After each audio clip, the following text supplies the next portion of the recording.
Here we are. And if you, in fact, if you look, come to think of it, well, I got to look at this myself.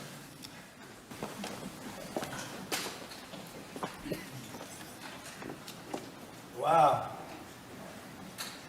What a view.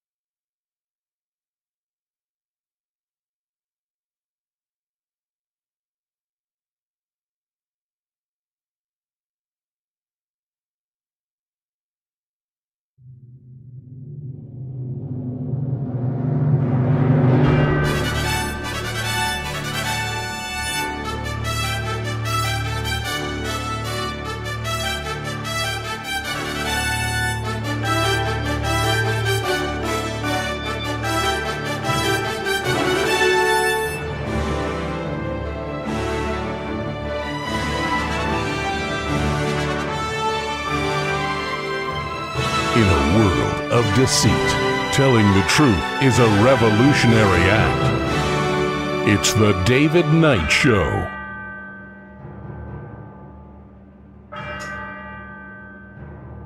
As the clock strikes 13, it's Tuesday, the 12th of May, year of our Lord 2026. Well, today we're going to take a look at one scam after the other. The Trump phone is one that we've not talked about. We're going to talk about that today, but also you've got the reflecting pool, the ballroom, the war with Iran. These costs are multiplying, jumping by 50%, doubling, tripling as they go along. He is running us into bankruptcy. You know, we had War Pete say that he's going to run the Pentagon like a business. Actually, he's going to run it like a casino. He's going to run it like Trump's businesses that he bankrupted. But it's all one big scam, isn't it? It's all a lie, scam it, as Audi would say.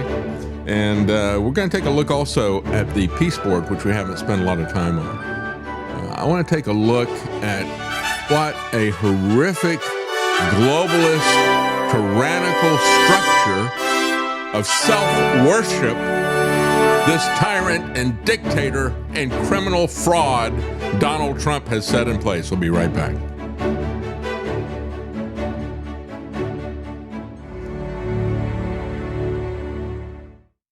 Let's begin with the Trump phone, because it is the perfect metaphor for Trump and his cult of people. He's ripped them off yet again. And I want to thank Ryan, for the love of the road, for sending this to me. This is something I'd not even seen. And it's been going on for quite some time. He sold a bunch of this stuff last year and said, yeah, sometime late summer we'll have it for you. Then that became September, then it became November, then it became December. And then the key is that he made this in April. What they did is they went back to the website and they revised the terms. They said, well, you know, if you put down that $100 deposit for this $500 phone, that is not a purchase, and we are not obligated to supply you with a phone. It kind of sounds like what Trump does to the Constitution, doesn't it? And his campaign promises, and everything else he does is a lie. Anyway, from steaks and sneakers to social media platforms and crypto schemes, because he fleeced them big time with his crypto coins, didn't he? The Trump branded venture offers a far more familiar pattern. Huge promises, flashy marketing, angry customers left wondering where their money went, especially with the crypto grift. A lot of them never caught on really to the Save America nonsense that he was doing along with Alex Jones, Stop the Steal. He had Roger Stone saying, it's going to be like falling off of a log to make money off of this. And he said that on camera. He said that in front of the people that were doing the documentary about him. And that's the way that he and InfoWars and Alex Jones and Donald Trump all ran that post-election grift. At least with this Trump phone, he's not setting people up to get arrested and have their lives ruined. Nearly 600,000 Trump supporters reportedly paid $100 deposits, What does that add up to? $60 million. Turning the Trump mobile smartphones, they are gold colored. And after nearly a year, still not any have shipped. So from fake colleges, condos, and everything he slaps his name on is a scam, said one person. The so-called T1 phone was unveiled in June of 2025 by Trump Jr. and Eric Trump. Again, these scammers extraordinary, right? These guys, Hunter Biden doesn't have anything on these guys. They are more sober than he is, and they're more dangerous than he is. And these are the guys that have been going around to all these Gulf state multi-billionaires and kingdoms and all this kind of stuff, getting them to buy in on their stablecoin stuff. Stay away from Trump, crypto, and stablecoins personally. But they pitched it as, of course, a patriotic alternative. Why? Because Trump is the country, right? So if you follow Trump and you worship Trump, you're worshiping the state and the country, right? So it's patriotic idolatry. Anyway, so he said it was going to be an alternative to Apple and Samsung, except that the phones that they showed were Apple and Samsung models. They don't make those phones in the U.S., but they had on the back of the phones, made in the USA. Did Eric and Donald ever look to see where they would get the phone made? No. Now, why wouldn't you do that, right? That right there, I think, is a big tell that it was a fraud from the very beginning. If you were seriously going to set up some phones, I mean, one of the first things you would do if you're going to price it is where can we get this made and how much is it going to cost us to have it made so we can make a profit? But if you're going to just go out there and put up some meme pictures and manufacture some AI products and sell the image to people with no intention of delivering it, which I think is probably what Don Jr. and Eric intended to do, then you don't really have to worry about this. You can tell people it's going to replace the Apple phone and Samsung phones, and you can use pictures of Apple and Samsung phones to do it. And you can tell people it's going to be made in the USA. Nobody makes any phones in the USA. That's just another Trump fantasy. Anyway, it was gold, of course, stamped with an American flag, sold with a $500 price tag, and a monthly wireless plan costing about $47 a month. Customers are still waiting anxiously for this. Just like Americans are still anxiously waiting for peace, anxiously waiting for Trump to stop taxing us with tariffs, to stop his unconstitutional wars that are costing us a fortune. As a matter of fact, what do you think this war is costing you? We're going to talk about that. You know, the people who are going through and doing a realistic estimate of this, of course, the Trump administration is saying $25 billion. That'd be bad enough if that were true. But the people are actually going through and doing a real cost analysis. We're talking about an amount that if you divide it out by 130 million households, works out to about $1,000 per household. That's not including all the inflation that he's building into the economy. It's not including the inflation, not just of fuel, but of everything that he's putting into the economy. But yeah, just for all the bombs and that kind of nonsense to kill and destroy, $1,000 for your household. Are you getting your money's worth? Are you entertained by all this stuff? How does this help us at all? We're the ones who chose to do that. I should say Trump is the one who chose to do this. There was nothing urgent about this. There was no threat to us. Certainly not imminent, but he skipped all of the constitutional legal requirements to do all this stuff. And he is ripping us off and making us poor and making us less secure. And that's not even talking about the Pete Pentagon budget of $1.5 trillion, as I pointed out the other day. That works out to $11,100 per household. Okay, so $1,000 for the Iran war, another $11,000 for his bloated Pentagon. Yeah, we don't need to have anything here in America. We just become the arsenal of the world and no longer the arsenal of democracy, but just the arsenal of an empire, an aggressive criminal empire, conquering and murdering people for property, conquering and murdering people for Israel's Greater Israel Project. So getting back to the phone, which is a good example of all this stuff, people are still waiting. It's not Trump's fault, said one person. There's so many stupid people in the cult who have never questioned the gaslighting. So cry me a river. So this is the difference between the Obama phone and the Trump phone. Obama phone, I'm going to give everybody a free phone, right? And we had the Obama phone lady came to InfoWars. But anyway, that was something that Obama was just handing these things out for free. And so the Republicans gave it the term Obama phone in derision. He ripped off the U.S. taxpayer for the Obama phone. For Trump, he is ripping off the cult. So if only it was that way for everything that Trump did. Unfortunately, we are unequally yoked with this MAGA cult that is out there. They get to vote. That's the dangerous thing about this.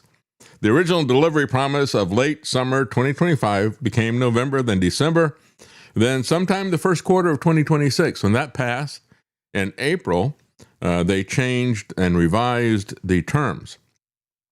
Updated terms published in April state that paying the $100 deposit, quote, does not constitute a completed purchase. Does not create any binding obligation for Trump Mobile to actually deliver a phone. Do they have any requirement to give that money back if they don't? Well, evidently not. Isn't that interesting? You know, you can change the terms of your agreement. You can take money, you can make an offer, and you can take money, and you can let this thing run on for, 7 or 8, 9 months, whatever it's been. And then you can come back and say, well, never mind, I don't have to give you anything for that. And revised conditions of your contract. That's how it work out. Wouldn't you think that the Federal Trade Commission or the FCC or the Department of Justice would be interested in that? Well, no, because they're all under Trump, right? Of course, they're not interested in that. So people have asked if they could get a refund, and they have been told, no, they can't. And so there is no binding obligation for the Trump crime family, and that's what it is organized crime. They're peddling influence, they're taking bribes, and they're destroying their own fan club here. There comes a point where you just have to look at someone and go, how are you still getting fooled? Yeah, that's right. That's one person said, so cry me a river, right? The revised language also says buyers waive the right to pursue claims beyond the original deposit amount if the project collapses. Don't you just love these revised rules that have become the staple for all of the things that you do online, right? They're constantly changing it. Yeah, we got a contract with you. And we just unilaterally changed it retroactively. How about that? So they quietly updated the terms. No guarantee that a phone will be produced or sold, and you have no right to pursue claims. I have altered the deal. Pray I do not alter it further. That's right. But I think this is interesting because this is a metaphor for the entire Trump crime family. And again, it's just the cult fans that are being ripped off, but we get ripped off when they keep voting and following this guy as well. So everything Trump does rips off Americans. And he does it with his revisions to the Constitution. He does it with his constantly changing lies. It's also funny that the people that still support him, when you bring up stuff like this, they never actually address the problem. They don't talk about why they're okay with the scam. They simply say, well, you're just crazy. You've just got Trump derangement syndrome. Yeah, Trump derangement syndrome. Contend with the issue. If you think it's worth it, if you think it's fine to allow him to do this because we're getting some benefit out of it, explain it. Yeah. Trump actually said at a sit-down meeting where he was talking to people and had people around signing stuff, he started talking about health issues, and he said, yeah, Trump delusion syndrome, that's actually a real thing, and we need to treat that as a psychological. No, you need to treat your followers as a psychological cult. They have Trump delusion syndrome. The Made in USA branding reportedly disappeared almost immediately after launch. People started calling him on it and said, okay, so you're going to make this in America? Where are phones made in America? They changed it to, quote, American Proud design, brought to life right here in the USA in early 2026. So it's brought to life. It's not actually manufactured. See how he plays those semantic games? So Trumpian, isn't it? The executives reportedly acknowledged that the phones will not actually be made domestically. It's like the guy, what was his name? George, what was the guy in Long Island? The grifter, Santos? Yeah, George Santos. Well, I'm not Jewish, I'm Jewish. So these are not manufactured in the U.S. They are manufacture-ish kind of in the U.S., right? So they said only limited assembly would happen in Miami, while most production occurred overseas. I think even that is a lie. Trump wants to pretend that he's going to make America make things again, right? We're going to call that mama. Yo, mama, you're going to make America make things again. We're going to make America make again. That's not going to happen, especially because he is, with his tariffs, he is adding surcharges to all the components that we still have to get from other countries that we don't make here. So investigative journalist Joseph Cox attempted to place an order himself. He described the experience as the worst he has ever encountered buying a consumer electronics product. After reporting incorrect charges, missing shipping requests, and recurring payment complaints from other customers, he said, and then, of course, a tech publication, Android Authority, also tried to get one. They openly admitted they expect never to get an iPhone and never to see their $100 deposit again. So this is the way that you run a business if you're the Trump crime family. That's the way you run a half dozen casinos into the ground. So several Democrat lawmakers reportedly asked the Federal Trade Commission to investigate whether Trump Mobile used deceptive bait and switch tactics and whether the company's original American manufacturing claims violated consumer protection laws. False claims. As of May 2026, there is still no confirmed ship date. There's no verified customer deliveries. There's no public indication that the gold Trump phone actually exists outside of promotional material and mock-up images. And folks, you can extrapolate this to Trump's Golden Dome, the massive boondoggle that he's putting together in the Pentagon. All this stuff is just fraud on top of fraud. As another publication pointed out, the online left has gotten a long mileage out of the meme Fell For It Again award. They keep giving this to the Trump cult. They've got a little meme award, Fell For It Again. I've not seen that because I don't hang out on left-wing social media. I don't really even hang out on right-wing social media. Even after being scammed, they won't even leave negative reviews or complaints. Isn't that amazing? That's one of the reasons why I didn't see this. And thanks again to Ryan for mentioning this, because they're not complaining about it. And as these people point out, if no company is ever held accountable for scamming MAGA, then why would any of those companies ever deliver products that they're claiming that they're going to manufacture? These people are setting themselves up with a big sign on their back, kick me, pick my pocket, whatever. And again, this is the problem with democracy. These people vote, and they keep voting for us to get scammed and for us to have our pockets picked. Some of the phones which have been listed for sale include Samsung's S23s, their S24s, Apple's iPhone 15s and 16s. So, no set model.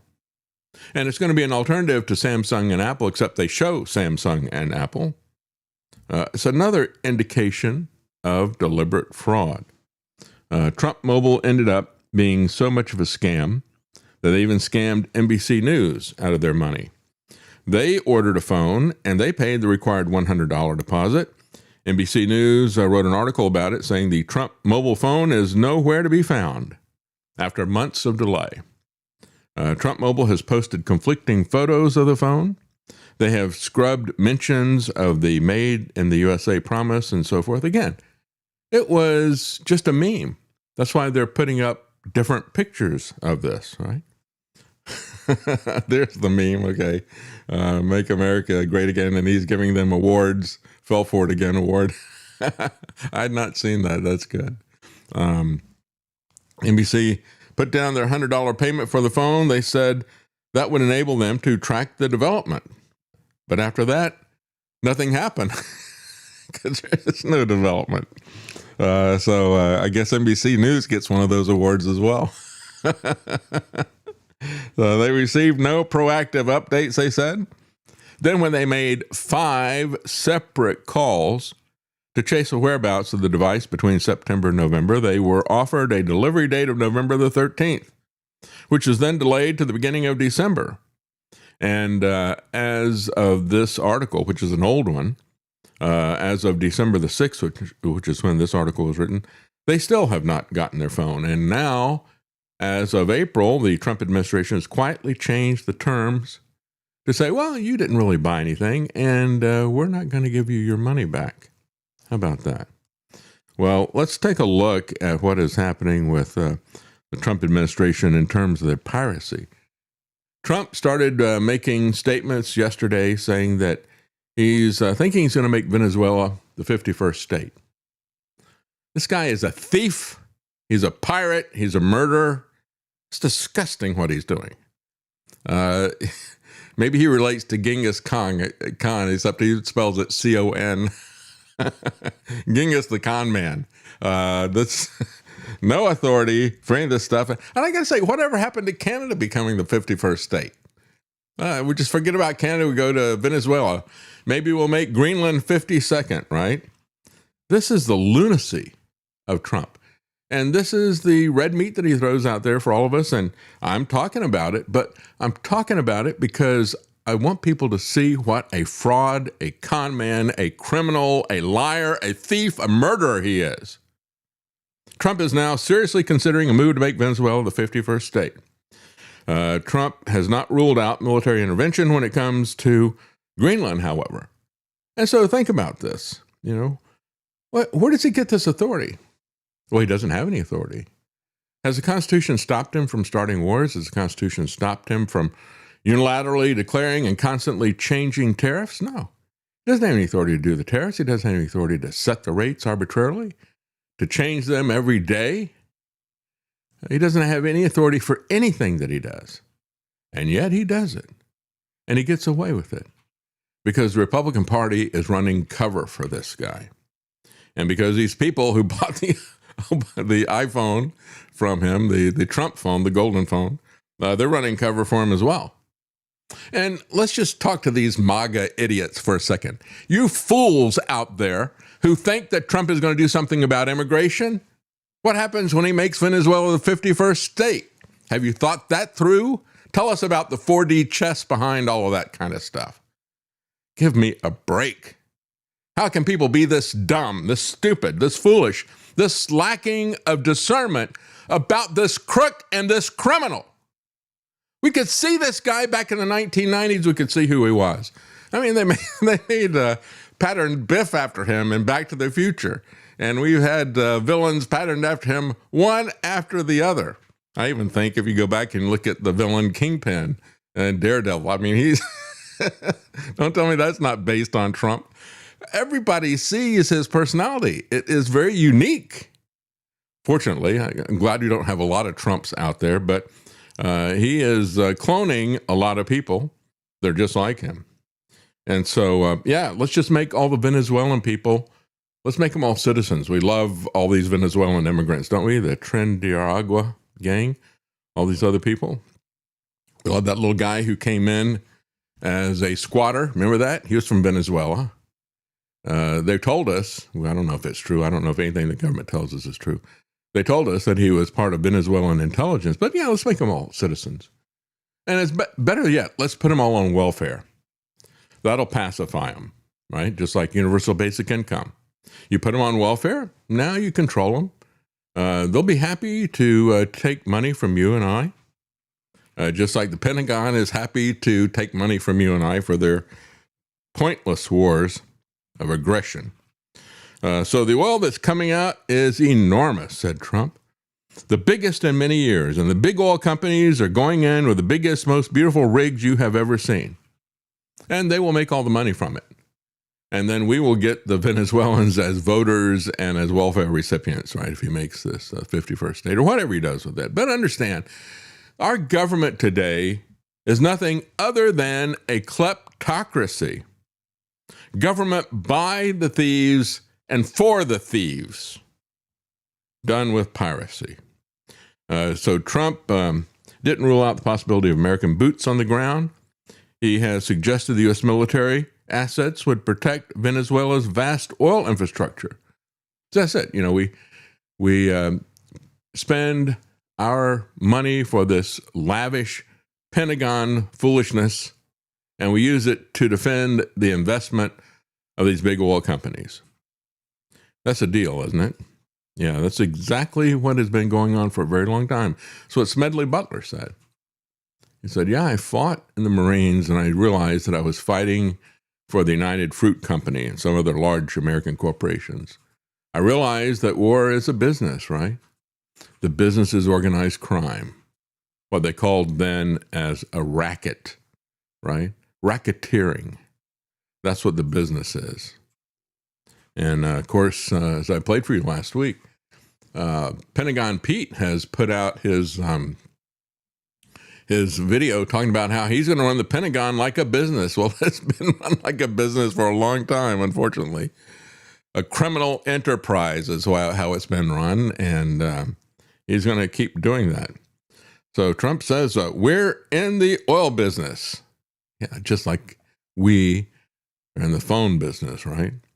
None of that money is going to flow to Americans. It is a global marketplace, and it's not going to keep the price of fuel low here in America either. Trump has also used the Venezuela crisis to revise a debunked conspiracy theory that election technology firms were designed to rig Venezuelan elections, says The Independent out of the UK. Let me just say clearly, that is not a debunked conspiracy theory. It is absolutely 100% true. And I was talking about this in 2016 before you had all these people talking about all the voting machine rigging, but it was also rigged even worse. I said in 2016, I said the 2020 election is going to be a hacking contest. But I didn't expect that Trump would lock the country down and have everybody vote by mail and allow that kind of massive fraud. But the company is Smartmatic. It was created by 2 or 3 friends of Hugo Chavez. He never lost an election after that. They rigged every one of those. And it's not just people, it's not just Mike Lindell and other people like that saying that Smartmatic rigged elections. Smartmatic rigged elections and was accused of rigging elections in the Philippines, in Brazil, in several different Mexican states. They have been accused and openly shown how they rigged election in multiple places. This company has a long history of that. Also, I want to point out the exact wording they use here. Trump has also used the Venezuela crisis to revive a debunked conspiracy theory that election technology firms were designed to rig Venezuelan elections. They will hang their hat on, well, you can't prove that was their intent. Yeah, That's what they'll argue. It's just a coincidence that you it can was point his out friends. the fact that they're faulty. You can point out the fact that they're not safe, that they can be manipulated, but they'll go, well, you don't have proof that that was the intention. That's right. And then deployed to the U.S. to manipulate results to put Joe Biden in office. No, they have been around before the Biden election. That's another thing. Yeah. A very specific phrasing there. They pull this They've been kind around of stuff. forever. As a matter of fact, one of the reasons I was talking about that was because in Utah, where there was a concerted effort to stop Trump within the Republican Party in 2016, the Utah GOP brought in Smartmatic to run their primary. And I said, see that? You know, this is a company that has a long rap sheet of accusations about corruption. What does that tell you? It tells you that this is not simply a Democrat thing. This is something that both parties are perfectly willing to do. But it's actually, when you start counting the votes, it's a small thing if you're going to allow them to do gerrymandering, if you're going to allow them to control access to the ballot and limit it to two parties, if you're going to keep anybody other than the Republican and Democrats out of any debates. Those are the bigger ways in which they rig elections, and they've been doing it my entire life, and your life as well. Nothing that is connected to the internet is truly safe. Nothing digital is truly safe. That's right. But that's downstream even from the gerrymandering and the ballot access and the debate access and all those things. Those things are so powerful that they could have an honest counting of the votes, and it wouldn't matter a whit, folks. You could go out and you could have eyewitnesses watching them count every ballot by hand, every paper ballot. You could have one-day elections, and everybody stops everything they're doing, and they watch these things like a hawk, and you've got it totally honest, and it still wouldn't matter if they've got gerrymandering, ballot access, and debate access restriction. It still wouldn't matter. Well, critics fear that the U.S. could blow up international accords and open the door for authoritarian regimes to make similar moves. You know, if the U.S. is going to go in and just take whatever they want because we're going to go take the oil, we're going to go take the natural resources, we're going to take whatever country we want. And remember, Stephen Miller said that about Greenland. He openly said that. He said, well, if they can't hold their country, they don't have sufficient force to hold their country, they don't deserve to have a country. We deserve to take their country because we built this gigantic military. You know, that's Stephen Miller. Key resource for Donald Trump in terms of the way he thinks. Folks, we are the authoritarian regime. You want to say critics fear the U.S. could embolden authoritarian regimes to do this kind of stuff? No, if we do that kind of stuff, we are the authoritarian regime. It just means that wars are going to multiply. That's the precedent this guy is setting with his reprehensible aggression, his thieving, his murdering. That's what he's doing. The entire global structure is rotting from the top down. America has gone rogue with Trump, and we're going to see this happening everywhere. Well, one FCC commissioner, the only Democrat, has turned on the Trump administration and says that they have turned the FCC into a censorship weapon. Well, we didn't need her to tell us that, did we? We've seen that over and over again. You know, Brendan Carr goes out there and he says, well, I think we need to look at the licenses of these stations because I don't like their content. That, folks, is beyond reprehensible. We thought that stuff was all behind us when we got rid of the Fairness Act. Remember, they put in the Fairness Act, you got to have equal time for everything. And so therefore, we're going to keep conservative voices off and we'll only have voices on the left because we'll say that the mainstream consensus that is coming out of the CIA and its Operation Mockingbird, that's going to be what we allow. And anybody who's got an opinion about that, that's dangerous. And so we're going to have to put somebody on to stop that opinion. So we're not going to have any opinion radio. Reagan got rid of that. And it was Rush Limbaugh who stepped in and took advantage of that. And then all of conservative radio and podcasts and all the rest of the stuff is based on the concept of free speech. What a novel idea. So, and do you remember when Obama was president? And conservatives had a real big problem with the FCC trying to stick its nose under the tent. They sent a letter around under Obama saying, yeah, we would like to know how you make the news. How do you determine what you're going to report and that type of thing? I remember when Megyn Kelly came in with her Fox News people, InfoWars, and they had the people who would write the scripts for her that she would read to you came around and they asked us, they said, so how do you, so what do you have a meeting and you decide what stories you're going to cover and what angle you're going to take and that type of thing? How does that work? And it's like, no, that's the way you guys do it. We just go through this and we come up with our own opinion here until you get sideways against Trump and then you get fired. That's the bottom line. But anyway, I remember when Obama was talking about that the FCC under Obama. And conservatives were rightfully complaining about that. We don't want to have, first of all, there's no authority for the FCC to even exist, right? And all that stuff could have been handled with a one-time auction of the frequencies that are out there. And then if somebody is impinging on your frequency, then you can handle it like you would any kind of trespass on property. And so the FCC is in search of a mission because always when you got a bureaucracy that is in search of a mission, you wind up with mission creep from these creeps. That's what's going on right now. Big time under Trump. Nobody has a problem with it. See, conservatives had a problem with this when it was Obama. So that's why they had to put in Trump, because liberals don't have a problem with censorship. They really don't. And it used to be that conservatives did. I thought when I'm looking at all this money, I thought, well, I'll put a clip in from Everett Dirksen. Remember that guy? If you're old enough, you do. I mean, he was around when I was a child. And I was kind of mesmerized by this guy. He was struggling to breathe even when he talked. It's strange. You talk really slow, and then he'd take a long breath. And everybody was laughing about the idiosyncrasies of this guy and the way that he talked. They even made a short little record about it. Wild thing. I think I love you. But he was a guy who said, well, $1 billion here and $1 billion there, pretty soon you're talking about real money. Not to the Trump administration. It's $1 trillion here and $1 trillion there. It's astronomical.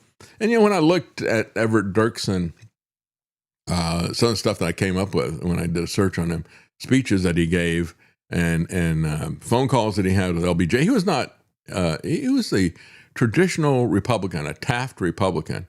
These are Republicans who are fiscally conservative. They supported free speech. They opposed foreign wars of entanglement. Where are those Republicans today? I can't think of a single one that fits that except for Thomas Massie. And he has amassed a massive pushback against him from the Zionists. And we're going to talk about that in a moment. I mean, stop and think about this. If you had France or Germany is getting billions of dollars every year from the United States, and then they were using that money to come back in and buy politicians to give them even more money. And if anybody spoke against that, they would attack that person with massive spending in their campaign. Now, what would we say about France and Germany? Would we get upset about that? We're not allowed to get upset about Israel, because Israel is special, right? Israel has, if you criticize Israel, you're accused of being a racist. And why is that? Isn't that a tacit admission that Israel is a state that is based on racism? It is a state that is based on your supposed hereditary, your family tree or whatever, right? So yeah, I guess if you criticize them, you're being racist, because it is a racist state. But we should be allowed to criticize any government, our own included, and any government that comes in and buys our politicians should be criticized. There's nobody that does that. There's nobody that's fiscally conservative anymore like Everett Dirksen, except for Thomas Massie. I mean, he spent his own money to buy these debt clock things that people could wear on their lapels and gave them to incoming Congress people. They were not interested, right? Because there's nobody else that cares about that. There's nobody else really that cares much about stopping these endless wars. And of course, when Everett Dirksen was around, they didn't have the Epstein stuff. I can imagine what he would have said about that.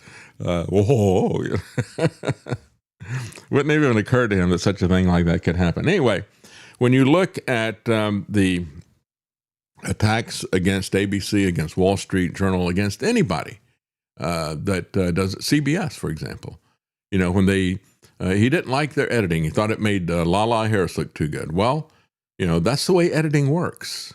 You choose to use this or you choose not to use that. And it was all subjective, and the guy won anyway. But he wanted to punish them, and he did punish them. He used the power of government to force them to a personal multi-million-dollar settlement with him. Folks, that is criminal. Criminal how he used his power and government to shake down his opponent in a lawsuit. And so this FCC commissioner, who's a Democrat, her name is Gomez, she referenced the $16 million settlement in Trump's 2024 defamation suit against George Stephanopoulos. And she said to Disney, she said, that settlement did not buy you peace. Now listen to this. You cannot buy Trump's favor. For the right price, you can only borrow it. And the price always goes up. Boy, that's something to frame. Now, she didn't say Trump. She said this administration. But that's Trump. That's what we're talking about. You cannot buy Trump's favor. For the right price, you can borrow Trump's favor. But the price always goes up on Trump's favor. What a criminal he is. An absolute criminal. She said, as Neil Gorsuch recently pointed out, the threat is the point. The value of the sword of Damocles is that it hangs, not that it drops. You see? And that's exactly what this is all about. Well, Trump says that he's going to suspend the gas tax for a period of time. Isn't that nice of him? And what does that tell you? Tells you that he's not going to stop the war. Not a chance. Hormuz opens. Nacho. Yeah, I'll suspend the gas tax for a little while, but hey, I'm not ending the war. I have no intention of doing that. If it does end, it'll be great. I don't see it ending, though.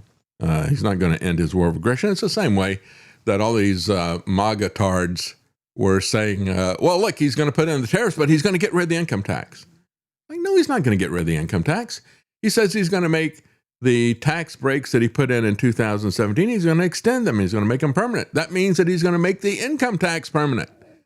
Can you not think about, can you not connect any dots together? If he says he's going to make the income tax cuts permanent, that means the income tax is going to be permanent. He's not going to replace it with a tariff. We're going to have two taxes, not just one. And so then let's talk about his reflecting pool. Isn't this the perfect project for a narcissist like Trump? You know, that was the where the term comes from, the Greek mythology of this guy called Narcissus, I guess is what he was called. And he would fell in love with himself looking in the pool. Are we going to see Trump down there on his knees looking in his reflection in the pool? I don't know, but it could happen. It really could. So he started out, and he said it's going to be $1.8 million. Then the cost tripled. Then it doubled again. And now it is 6 times higher, but they say actually 7 times higher if you don't round it off, right? But that's basically the way that it's gone. And it's going to a no-bid contract as well.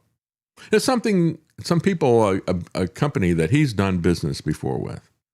So it's his hand-picked contractor, a no-bid contract, and they just keep going up on the price. You know, if he could just sit down and reflect on this for a little bit, he might see it's a bad deal, but it's kind of a circular problem at the moment, I guess. But here's the key, folks. Why did he go with a no-bid contract? How was he allowed to do that? Well, it's because he said this is urgent. Any delay could cause serious injury to the government. So it's an emergency. Have we seen that before? Yeah, I think we have, haven't we? Everything is an emergency. I don't have time to go through and do the tests on the vaccines. It's an emergency. I don't have time to wait for the Congress to follow the Constitution on tariffs. I don't have time to wait for the Congress to follow the Constitution on declaring war. This is an emergency. That's an emergency. The Constitution and the law no longer apply to me. I declare the emergencies. Then that gives me the power to rule by executive order. I am sick of this.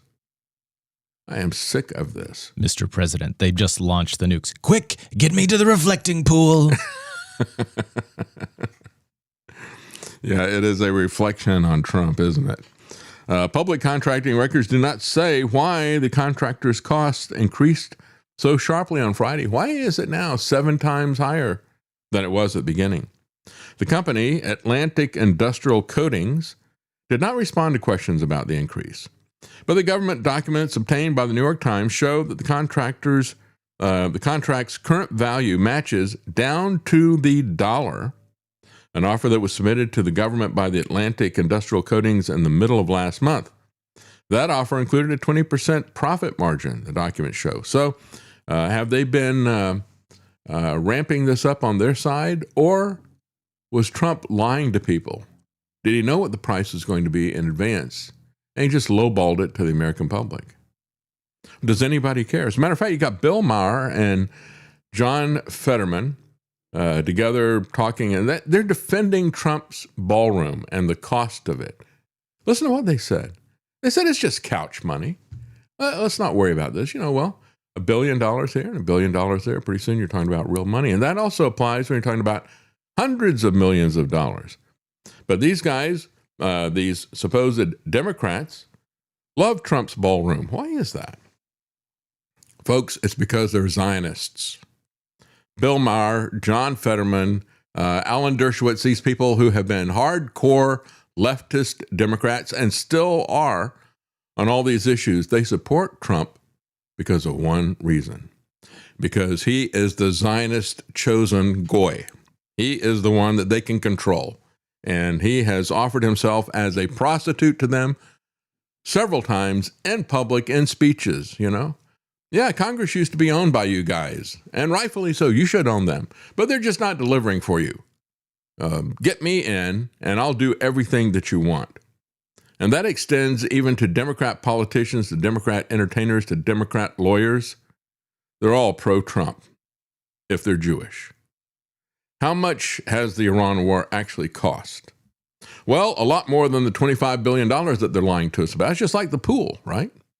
They come in and say, well, the pool is only going to cost $1.8 million when they know it's going to cost at least 7 times that. Direct military costs have exceeded $70 billion by one estimate. Americans have also paid more than $37 billion in higher energy costs since the war began. But these costs don't end there.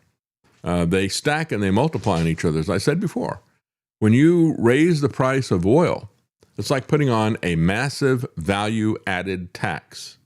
It gets added at every stage of production. So when you look at all this stuff, we put those things together. Again, like I said at the beginning of the program, it's about $1,000 per household for this Iran war adventure, for Israel's benefit. Is it worth it for you? Did you have an extra $1,000 sitting around the house that you would say, yeah, let's go to war for Israel. It'll be fun to watch this, right? Let's kill a bunch of people.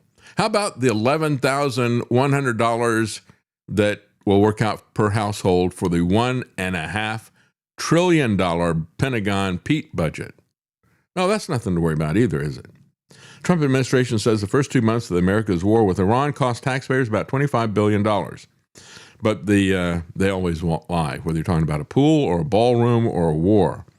But other people have said that the cost is much, much higher.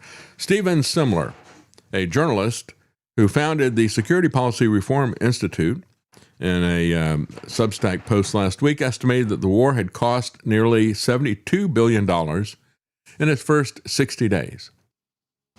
$1 billion here, $1 billion there. Pretty soon it adds up, right? Especially if you're spending $1 billion a day, actually more than that. So the cost of operations, weapons, damaged and destroyed U.S. military assets, and wartime subsidies to Israel. If it takes a couple of years for the economy to return to normal, that slower growth rate would mean around $400 billion in lost income. So you can add that to the calculations as well. It's worth keeping in mind that the Trump administration asked Congress for $200 billion to cover the cost of the war in March. They knew. And they know that the clock has not stopped. It's going to keep going. Not anywhere close to stopping. Well, you want to do comments before we take a break, Travis? Or Yes, we can do it when we indeed. come back. Start with this one from Audi MRR. Says MAGA cultists will continue to allow themselves to be played by their orange god. That's right. They will worship him as they do it. That's right. I like the way that looks. I like the comments that you put up there, Travis. Thank you for doing that. No problem. He's done several little things here with lower thirds and rotating icon to show the website and that type of thing. So I really appreciate that. Thank you. Continually working on stuff. Yeah. And we have M. Palmer 99 says, as a pastor, I know many older folks who watch conservative news and believe Trump to be God's man for our country. They're great people who are misinformed. Yeah, that's right. That's the power of propaganda. And folks, that's why Israel is spending $730 million to propagandize people. And that's one of the reasons why when Big Pharma buys the TV networks with all their advertising, that everybody believes in their products and nobody questions what they claim is science. That's the power of propaganda. It truly is amazing. Of course, Edward Bernays, who lied us into World War I for Woodrow Wilson, after he did that, he went to Madison Avenue. They don't spend the kinds of money that they spend on ads because they don't work. No, they know that they work, and they know how to make them work. And so when you've got Fox News and these other places out there telling people how wonderful Trump is, and again, they are literally cheering his wars, that's pulling the wool over people's eyes. And they just don't want to look and to do their own thinking. And it was tragic to see that happen with the pandemic. And now they're kind of pushing this again with this hantavirus, which I would say we need to rename it, say it ain't a virus. Go ahead, Travis. What's the next one? And we have Guard Goldsmith says, spot on, David, and the FCC shows the impractical folly of collectivizing things that are supposed to be handled through property rights. Mm-hmm. Yeah, that's right. Yeah. Yeah. And Guard is absolutely right. It is a property right. Just handle it like that, right? But no. Instead, they want to have their control. That's the whole point. They're looking for an excuse to put their nose under the tent. They are not interested in property rights. As a matter of fact, we're going to talk about that coming up. The tremendous push to not only take away our free speech, but to take away all property rights. That's really the basis of this you'll own nothing and be happy nonsense that they've given us. Anything else here? Those are the comments we have for now. All right, we're going to take a quick break, folks, and when we come back, we're going to take a look at the identity papers, please.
You're listening to The David Knight Show.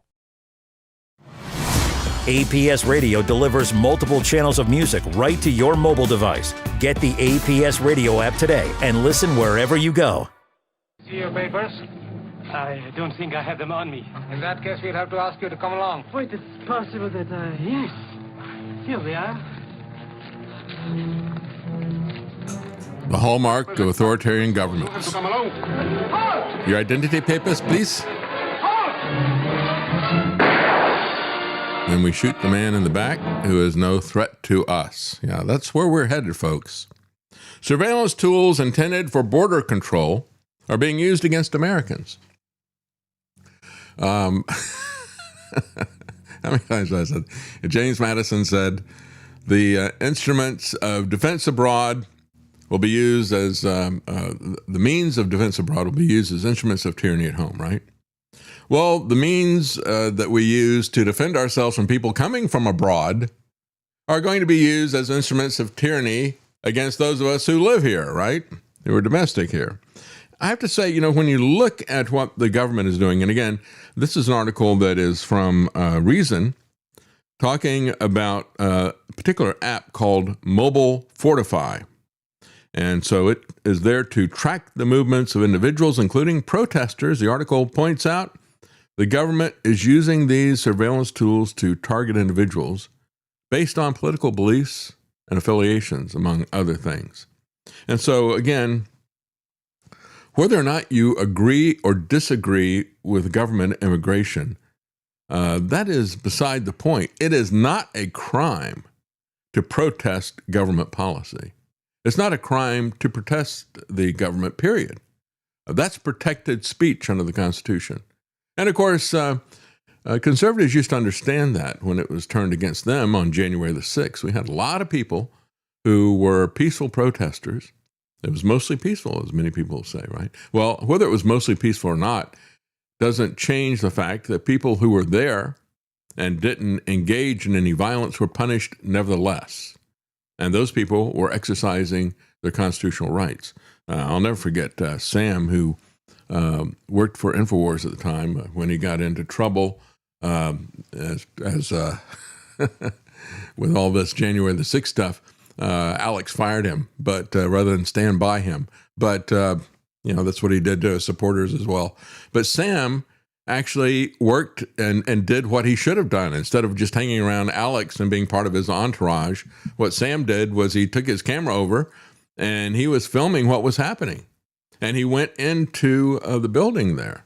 And the pictures of him, he's there with a camera doing press work. Okay, it's not only freedom to protest, but it's also the freedom of the press to do this. He wasn't violent or aggressive with anybody. He didn't destroy any property. You could see him with his camera walking between the velvet ropes. They came after him and said, well, you made a comment here or there, and said, yay, this is great or whatever, cheering on what some other people are doing. That is covered under free speech. So what he was doing for the most part was covered under freedom of the press. What he said was free speech. And you want to talk about the Sandy Hook stuff. Alex does not defend free speech. He calls his company Free Speech Systems, but he wouldn't even defend the free speech and the freedom of the press of his own reporter. He fired the guy after he got in trouble. This is a sticking point with me. And it's not a crime to protest. It's not a crime to act as a member of the press and to expose things. Specifically protected. We're not given rights by the Constitution. They are there to protect our God-given rights against tyrants, the kind of tyrants that we have in the persona of Biden and Trump. Both of them are like this.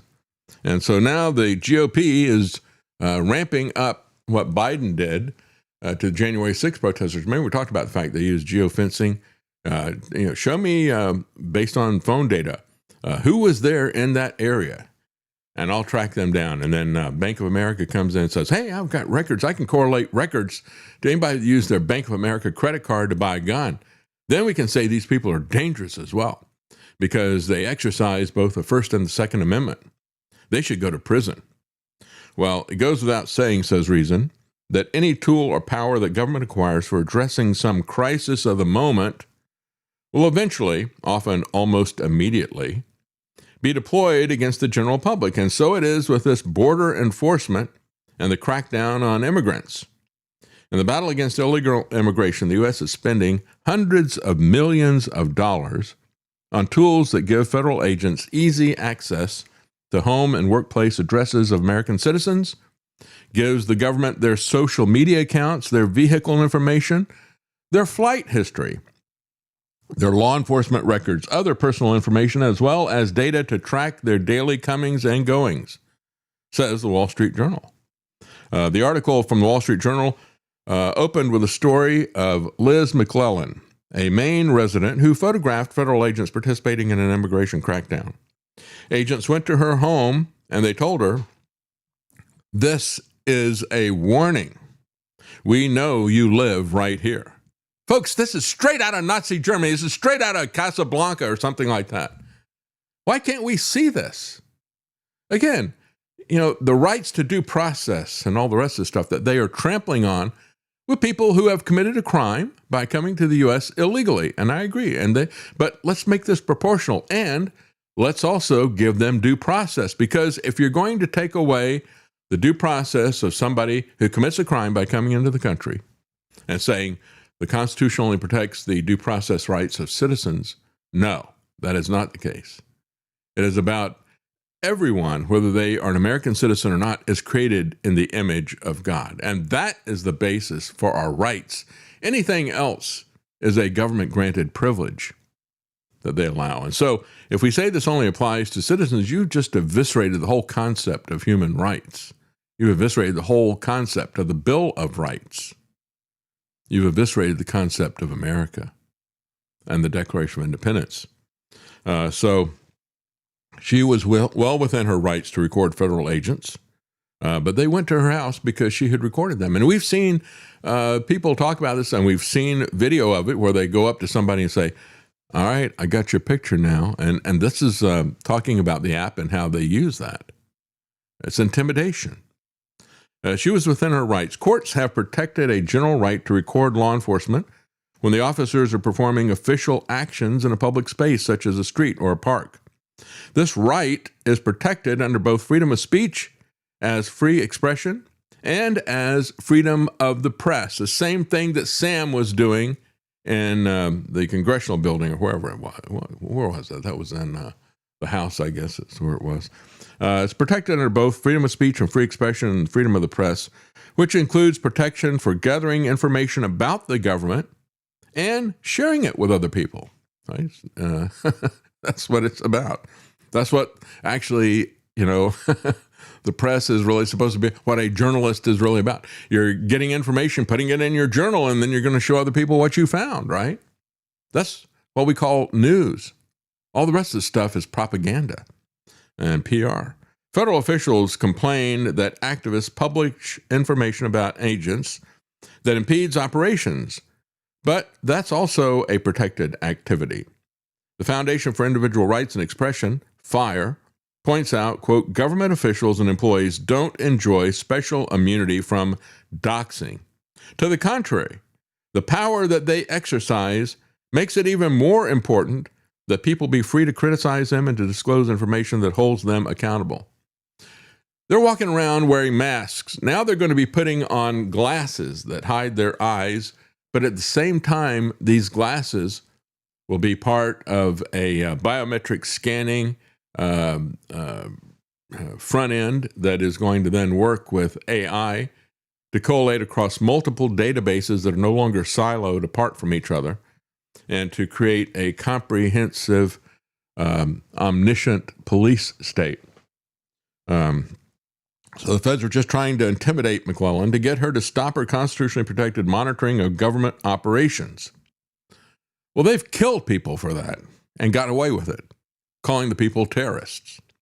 They use capabilities acquired to combat illegal immigration to identify her and to go to her home and to intimidate her. As Wall Street Journal pointed out, they said a high-tech dragnet that is built to locate, track, and deport people residing illegally in the United States allows thousands of federal agents nationwide to peruse the trove of data belonging to more than 300 million people. In a report updated last year, American Dragnet, Georgetown Law Center published it, the Georgetown Law Center on Privacy and Technology, looked at the surveillance capabilities that have been assembled in the name of border control. As of 2022, 4 years ago, ICE had already scanned the driver's license photos of 1 out of 3 adults, had access to driver's license data of 3 out of 4 adults, was tracking the movements of drivers in cities and homes of 3 out of 4 adults, and could locate 3 out of 4 adults throughout the utility records. So that was 4 years ago. They had it on about 75% of us. What do you think they've got today? Flock cameras are far more extensive, I should say. ICE built its surveillance dragnet by tapping data from private companies and from state and local bureaucracies. And of course, those private companies are going to be companies like Flock. They've spent approximately $2.8 billion. Again, $1 billion here, $1 billion there. $3 billion here.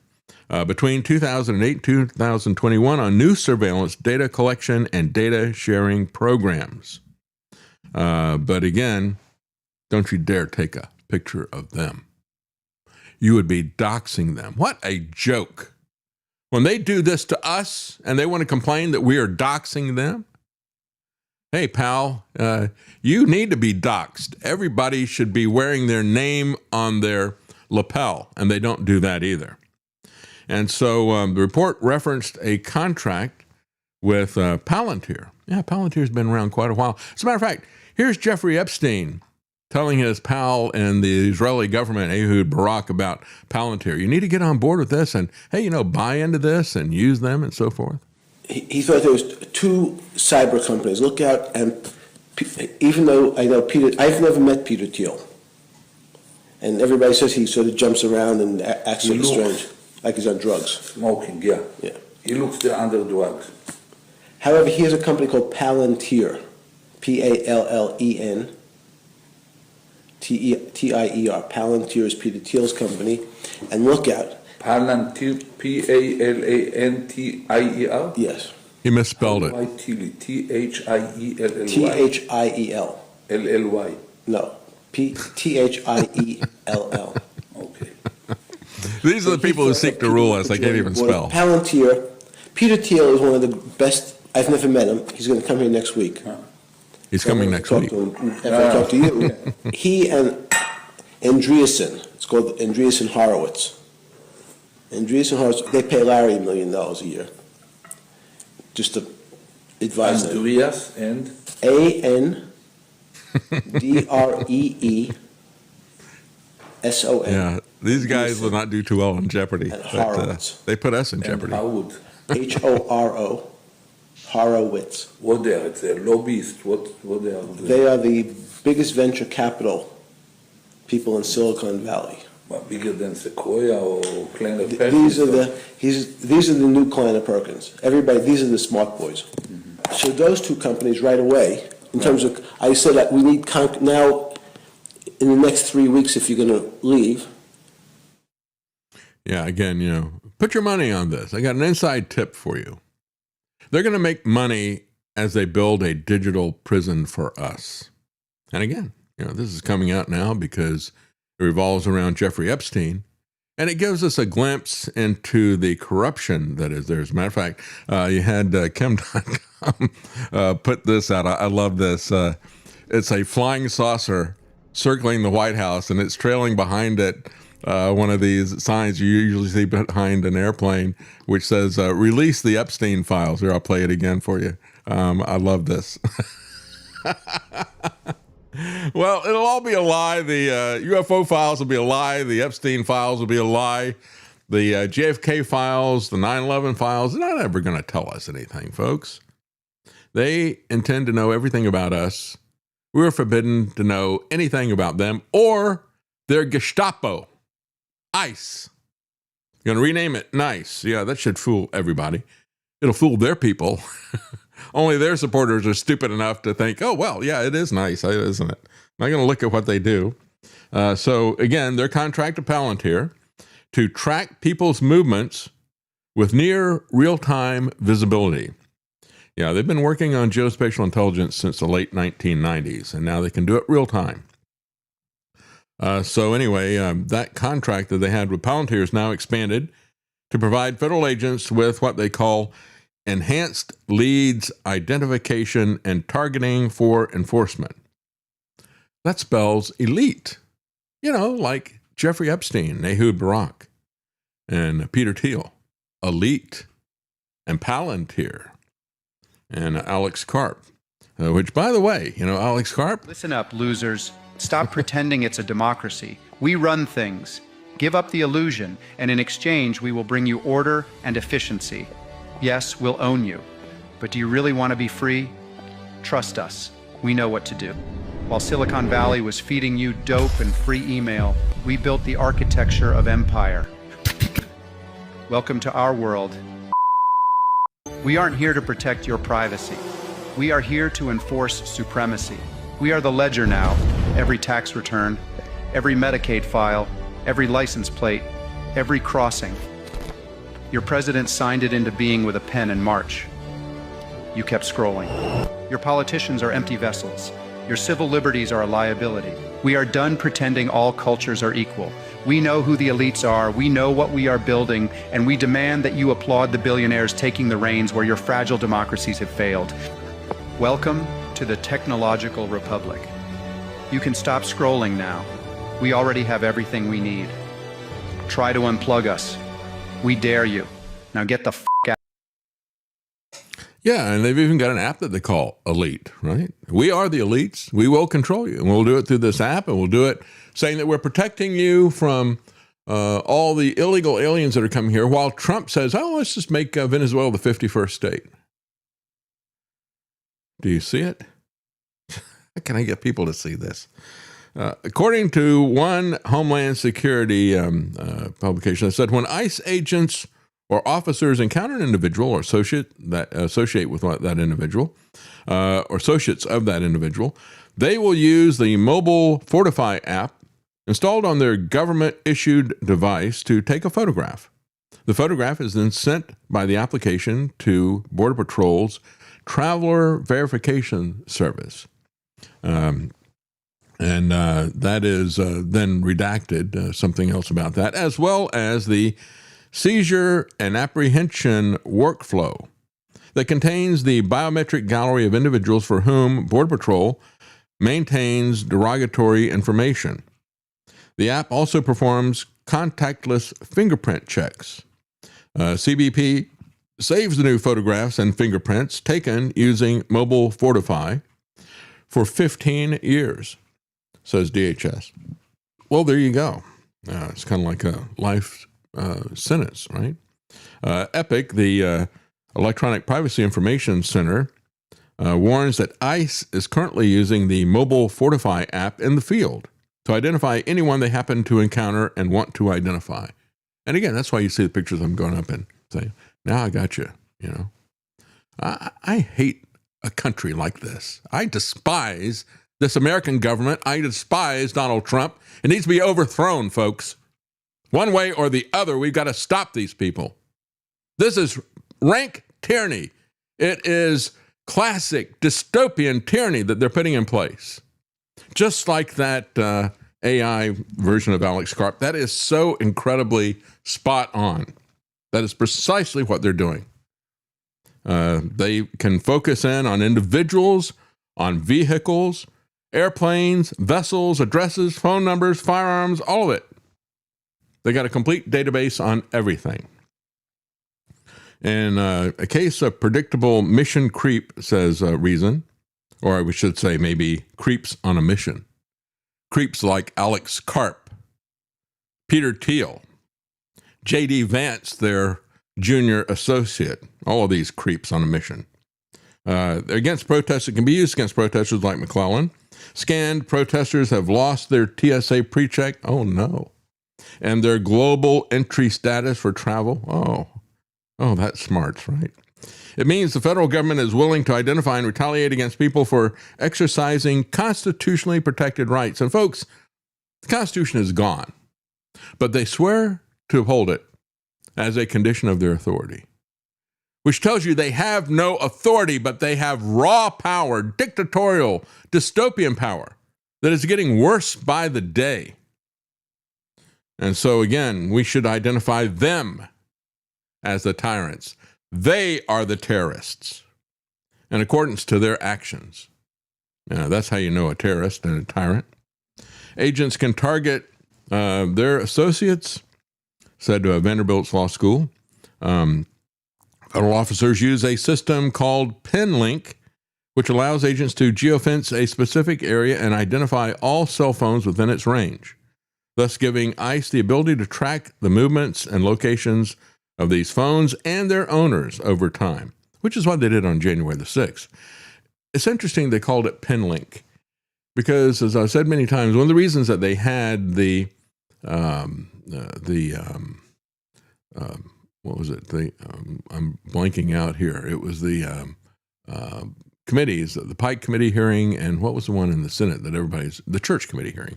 How can I forget the Church Committee? Yeah, they got to discuss what color the carpet's going to be. When they did that, it was because right after World War II, they used this idea of PinLink, which was something that the phone company had. Phone company wanted their national monopoly, so they're going to do anything the government wanted them to do. So they said, we can use this PinLink information to report on any calls coming to or coming away from an individual's number at home, and we'll turn that information over to the government if they want it. We can do that because that belongs to us, even though it's information they have collected about individuals. The Supreme Court said, sure, you can use that. You don't need to have a warrant for that.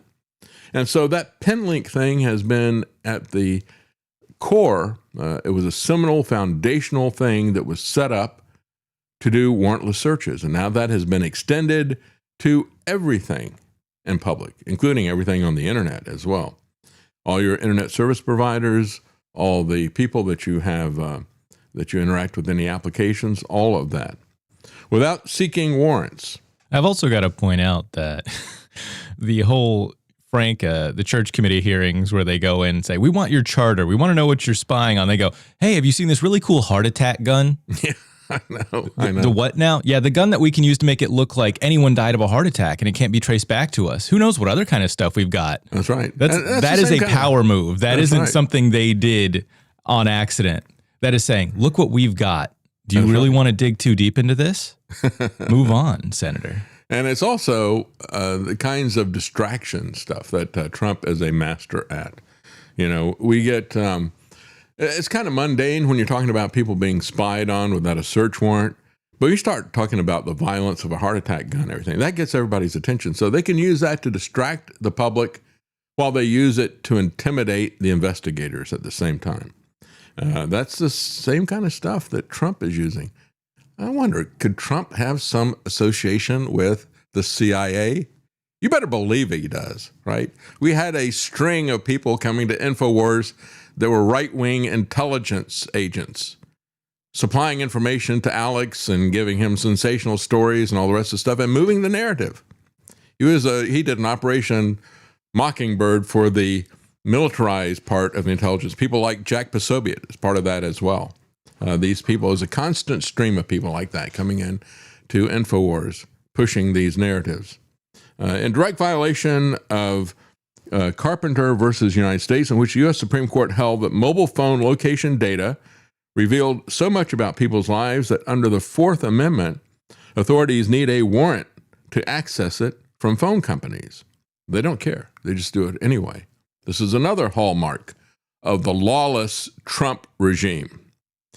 Even committed border warriors who favor stronger enforcement of immigration rules should have qualms about the deployment of surveillance state capabilities by the government. So again, as I said at the beginning, to paraphrase Madison, the tools that will be used to protect us from threats abroad will be used as instruments of tyranny here at home. And so now it is, these are tools that are supposed to protect us from threatening people coming from abroad.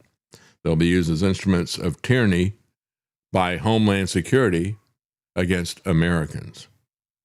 There's no such thing as a single-purpose surveillance state. There's just the misuse and the abuse of the government's ability to monitor and identify people who come to its attention. Well, the FCC wants your ID before you even get a phone, right? Again, the agency that should not exist, the agency that is going to intimidate freedom of the press for Donald Trump if he doesn't like what they had to say. This same agency, the FCC, wants to force you to get an ID before you get a phone. They say they got to do it to fix the robocall problem. You believe that? I got a golden phone I could sell you if you believe that. Phone user registry that privacy advocates have spent decades trying to prevent. Again, Brendan Carr. We're going to take down ABC because of Jimmy Kimmel and because of these other people that they can't handle the criticism. They want to verify customers' identities before they activate service. Government-issued ID, physical address, legal name, existing phone numbers would all be included. The stated goal is to stop the robocalls, but the protocol applies to nearly every voice provider in the country, from traditional carriers and mobile operators to voice-over internet protocol survivors.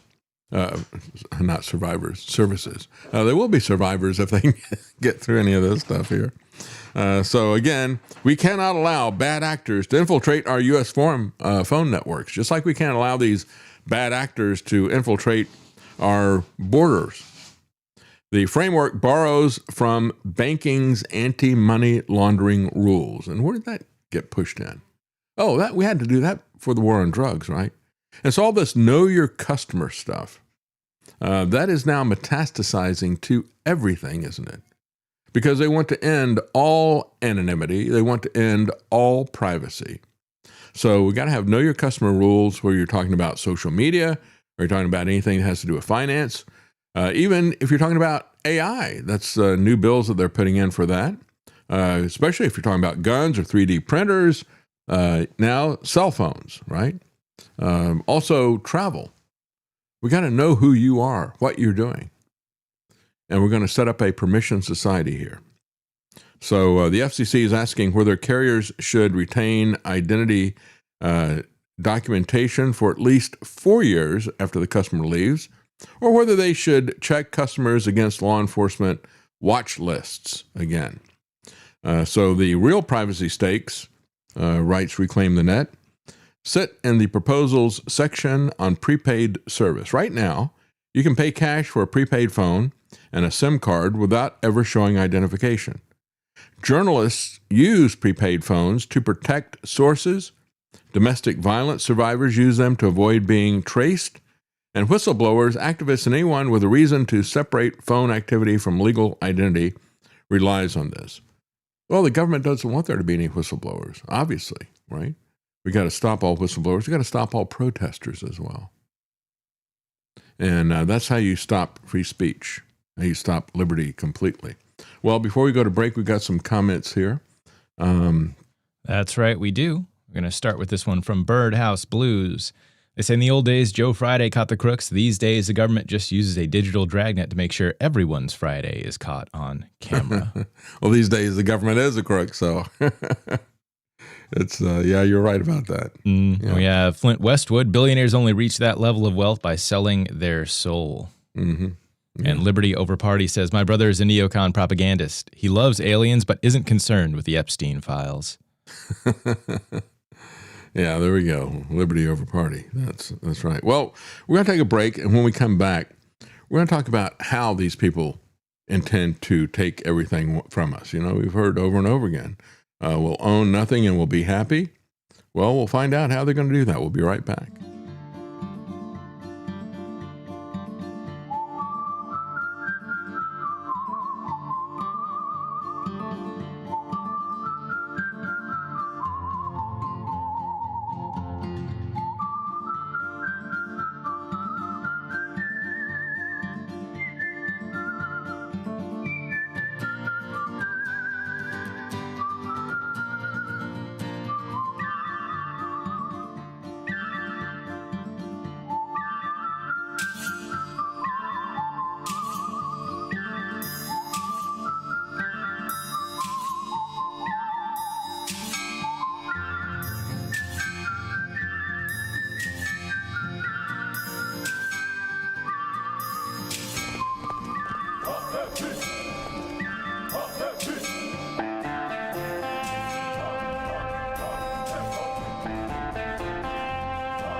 exposing free speech to free minds. It's the David Knight Show. Elvis Ladies and gentlemen, the Beatles. and the sweet sounds of Motown. Find them on the Oldies channel at apsradio.com.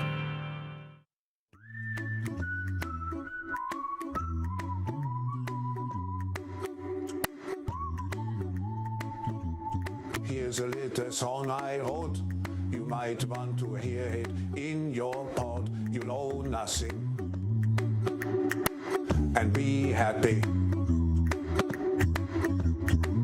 Ain't got no cash, ain't got no car, but 24 booster shots in your arm. Oh, nothing.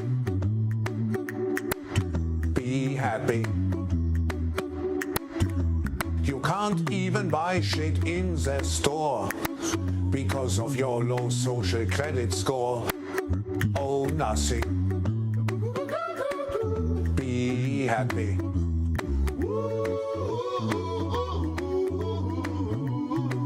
You'll own nothing and be happy. Be happy and eat the bugs.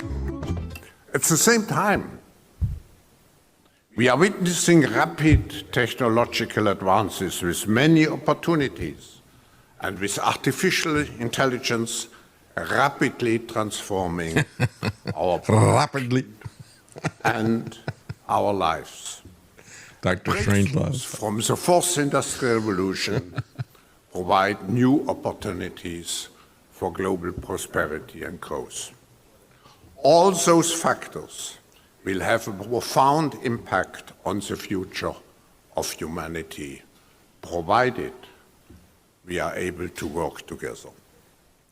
To drive future economic growth, we must embrace innovation and foster collaboration across sectors, regions, nations, and cultures to create a more peaceful, inclusive, sustainable, and resilient future.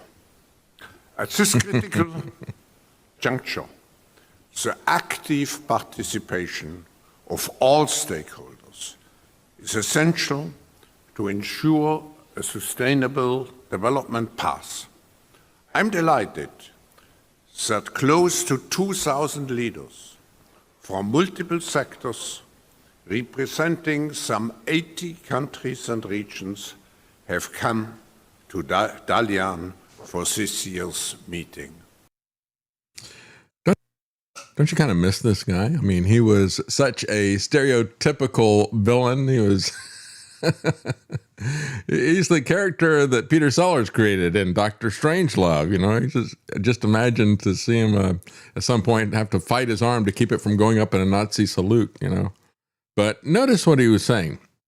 People must be forced into collaboration for the fourth industrial revolution, right? Sounds like when he says fourth industrial revolution, sounds like he says forced industrial revolution. And I think that really is the gist of it as well. You know, when you look at this, he starts out selling transhumanism, moves on to stakeholder capitalism, if you want to call it capitalism. But no, it's a stakeholder, the elites owning everything. It's all about technocracy, isn't it? And if you're still thinking in terms of red and blue, of Democrat and Republican, then you got to move on from that. That's for the ignorant and the uninformed.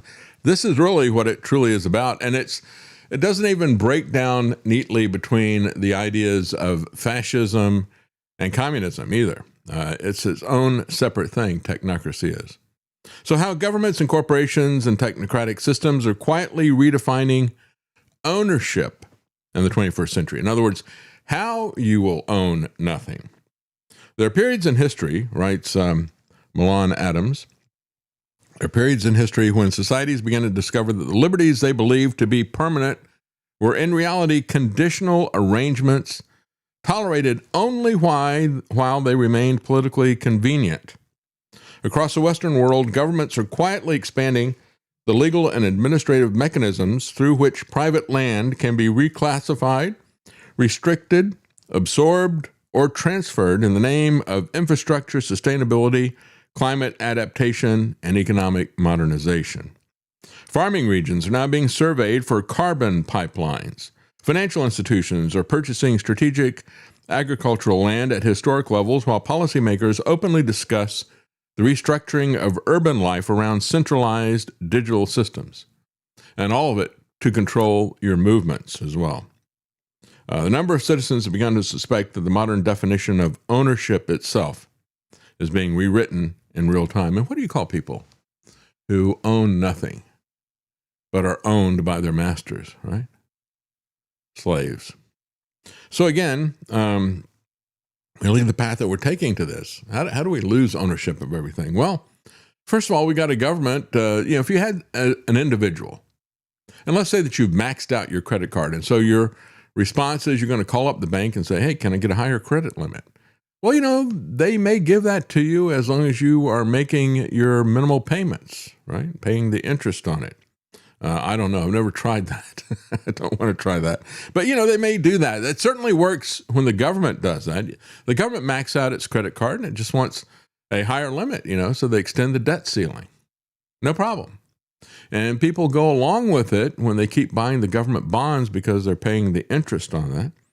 But eventually what this would lead to, and will lead to, just like it would with an individual who keeps going up and up and up on their maxed out credit card, just making the bare minimum payments, but never actually paying anything down on the principal owed, eventually what that does is that leads to bankruptcy. Then what happens?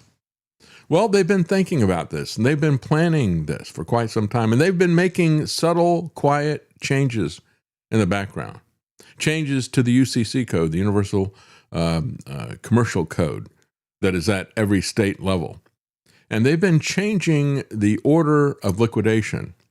I have the unfortunate experience of having been a creditor in a bankruptcy proceeding, and I know how that works. If you are far enough down, you don't get anything. And they have basically put themselves at the top of the list so that when they spend us into bankruptcy with somebody like Donald Trump, if it isn't Donald Trump, then you will basically own nothing. I don't know that you're going to be happy about it, though. I certainly wasn't happy about it. The modern citizen has been conditioned to believe that private property represents one of the sacred foundations of liberal democracy. Well, just like free speech, it can just be waved away by these people. Yet ownership increasingly resembles a conditional administrative privilege rather than an untouchable natural right, just like speech. It's impossible to ignore when examining the doctrine of eminent domain. Disturbing issues as to whether or not property can genuinely be called private if the state ultimately reserves the authority to seize it whenever officials determine that a superior public or economic purpose exists. And again, they tax it continually. And so that in and of itself makes ownership conditional. We've had example after example of horrific situations where you had an elderly person living in their home. They'd been there for so long, they'd paid off the mortgage. The only expense they had was the taxes. They got behind in taxes. And for a small bill, the local government would confiscate their property and take all their equity. But of course, we have also seen this happening. And it's one of the things I complained about with Donald Trump. I said, this guy has absolutely, I mentioned it the other day in terms of what he did with that widow. I showed you the picture of his widow that he wanted the house to expand his parking lot for his casino. He went to the local government and got them to do it when she refused to let him buy her out. A 74-year-old who had had a stroke, and he got her property through eminent domain so he could build and expand his parking lot. But then his casino went out of business before he was able to actually build the parking lot. But he got the government to kick her out because Donald Trump doesn't have any respect for any laws, any private property. He doesn't have respect for speech, anything else. He doesn't respect our God-given rights because he thinks he is God. If ownership exists only as long as political authorities permit it, then freedom itself becomes conditional.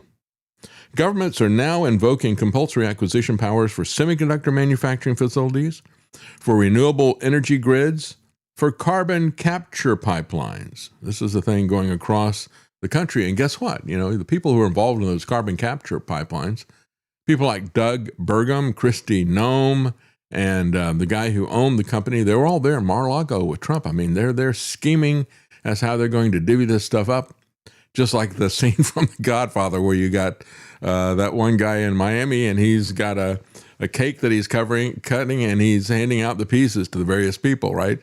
That's the way these people are slicing up our country, these billionaires. So what once appeared to be an exceptional legal mechanism reserved for rare circumstances is gradually evolving into a normalized instrument of economic planning. And again, we saw this with it was Summit Carbon Solutions. Those are the people that were working with Doug Burgum, Kristi Noem, who wanted to run this carbon pipeline across the country and put it into North and South Dakota. We also saw that when it was coming through with Keystone Pipeline. Again, there's been this history of this stuff. We go back to the Kello case that was Kello or Kelso, I can't remember which it was. That was in Connecticut, where they used eminent domain to take property for a private business. But you could go back to Donald Trump, except that that wasn't contested in the courts. The courts allowed that in the Kello case. And then you had the next step. After you go to a step where you have one where a corporation is given your property by the government seizes your property, gives it to a corporation because they say, well, they're going to pay more taxes than you would. Then you go to the extent of the Keystone Pipeline, which was being built by a company out of Canada. TransCanada, I think was the name of the company, if I remember correctly. But this is a foreign corporation that they were giving the ability to condemn property and to take it by eminent domain. So you go from, a corporation in America taking property to a corporation from a foreign country being able to come in and move people off of their farmland they've had in their family for 150 years. And I said at the time, I said, look, I agree with pipelines. I think they're great. I don't want to stop oil. I want to keep it flowing. And it's one of the safest ways. Nothing is perfect, but it is one of the safest ways to transport oil and the most efficient ways to transport oil.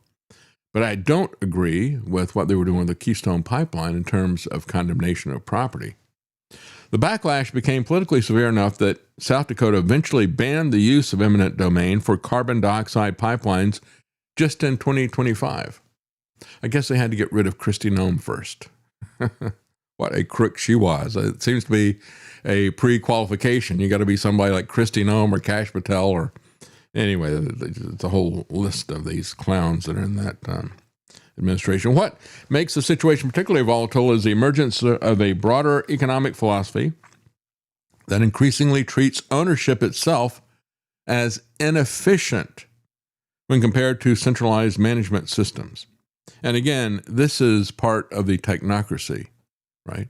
We are only going to be concerned with what works, and we are not going to pay any attention to individual rights if they get in the way. I mean, we've heard Mike Johnson in terms of talking about ICE and search warrants. It's like, can you imagine if we had to get warrants? Can you imagine, says the Speaker of the House, the Republican Speaker of the House, can you imagine if we had to follow the Constitution? What a hindrance that would be. No, we want to have something that is efficient. Well, the Nazis could make the trains run on time, supposedly. The question was, where were they taking the trains once they put the people in them?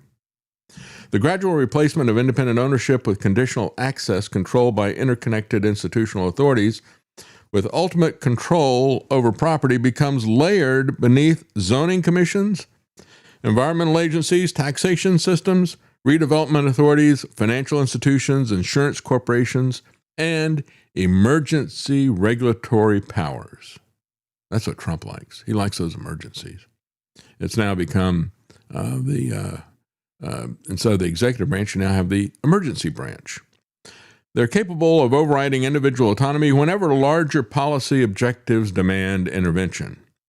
Even in the absence of a coordinated conspiracy, the cumulative effect can still produce the same practical outcome, the gradual erosion of truly independent ownership. There is a property tax revolt that is coming, folks. People cannot comply with the ever-escalating property taxes. And again, when you look at what has happened because of inflation, when you look at what is happening to property prices, that's what squeezed the younger generation out of being able to afford it. And that is making it difficult for the older generation to be able to sell their homes if they want to, anybody who owns it. But they can squeeze the people who have gotten into home ownership out by escalating the property tax rates. And this is something that I think is going to be increasingly in view as things get tighter and tighter for Americans. As a matter of fact, when I talked to Eric Peters last week, he was talking about, how our society has slipped to the extent that, just going out to a fast food place like Burger King is something that gets extremely expensive, $25 or something. Travis and his wife just had that experience yesterday. They were out, they decided the same thing, just like Eric Peters. Well, we'll just stop by and grab a burger, at a fast food place. And they wound up spending $25 off of this. The inflation, and we're going to see even more of that food inflation because of what Trump is foolishly doing with the blocking of trade many different ways, not just the Strait of Hormuz, but with tariffs as well. Liberty has never been efficient. Let's remember that, right? Liberty is not efficient. Liberty is not safe, right? As Jefferson said, always, I prefer dangerous liberty to the slavery of safety, or something to that effect. But that is what he should have said if he didn't say it. Anyway, they always want to sell us safety, and they want to sell us efficiency, and they always do that by promising that if we give up our liberty, we'll get safety and efficiency. That's not true at all. Genuine freedom depends on the existence of friction, the ability of individuals to refuse, to resist, to delay, to negotiate, to preserve spaces outside the reach of central planning systems. The farmer who refuses to sell ancestral land, the homeowner resisting redevelopment pressure, the rancher opposing compulsory easements. From a purely technocratic perspective, this kind of resistance appears irrational because it slows development and complicates large-scale planning objectives. But from a liberty-centered perspective, these acts preserve the final boundary separating ownership from conditional occupancy. In this sense, the debate surrounding eminent domain extends far beyond legal procedure or infrastructure policy. It touches the deeper philosophical foundations of a civilization itself.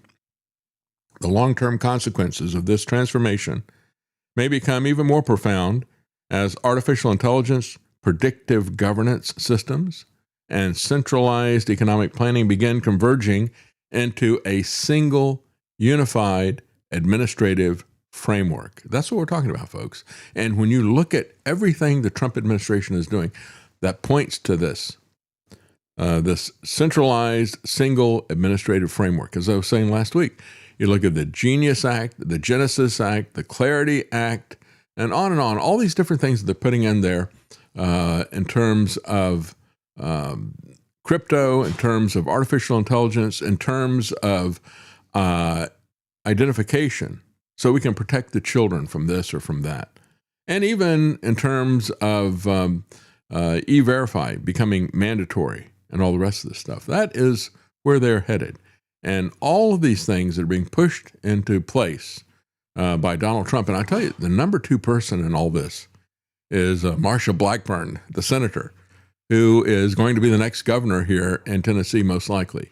She is way ahead of anybody else. And she has been on top of all this stuff, even the Trump AI Act, she's put that together. She is an incessant cheerleader for this technocratic agenda that Trump is the point man there to install it.